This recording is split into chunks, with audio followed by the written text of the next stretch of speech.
Capitalism versus Corporatism, Understanding the Differences. Capitalism is an economic system that has been around for centuries and has been praised for its ability to promote innovation, growth, and individual freedom. It is based on the idea that individuals and businesses should be free to compete in the marketplace, and that the most efficient and successful ones will thrive. However, in recent times, capitalism has come under fire for its perceived negative impact on society, particularly in terms of inequality, exploitation, and environmental degradation. One of the main criticisms of capitalism is that it has evolved into corporatism, which is often mistaken for a partial or perverse form of capitalism. Corporatism is an economic and political system in which corporations have significant power and influence over the government, economy, and society. This system often leads to the concentration of wealth and power in the hands of a few, while the majority of people struggle to make ends meet. Corporatism is the polar opposite of capitalism, as it undermines the principles of competition and free markets. Instead, it relies on collusion and government intervention to protect the interests of big business at the expense of workers, consumers, and the environment.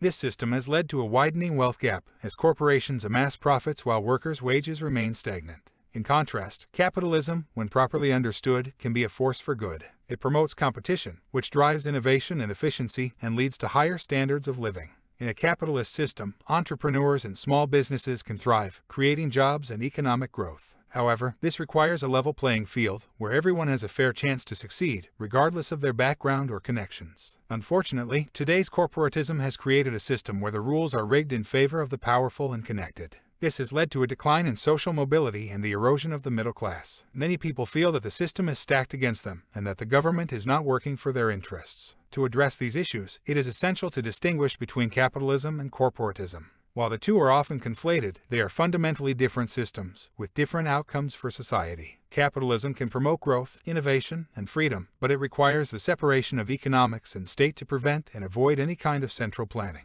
Corporatism, on the other hand, undermines these principles, leading to inequality and exploitation. In conclusion, the ideal of capitalism has been undermined by the rise of corporatism, which has distorted the principles of competition and free markets. This has led to a concentration of wealth and power in the hands of a few, while the majority of people struggle to get by. It is essential to recognize the differences between these two systems and work to promote a fair and laissez-faire capitalism that benefits everyone, not just the wealthy and powerful. By doing so, we can create a more just and equitable society where everyone has a chance to succeed.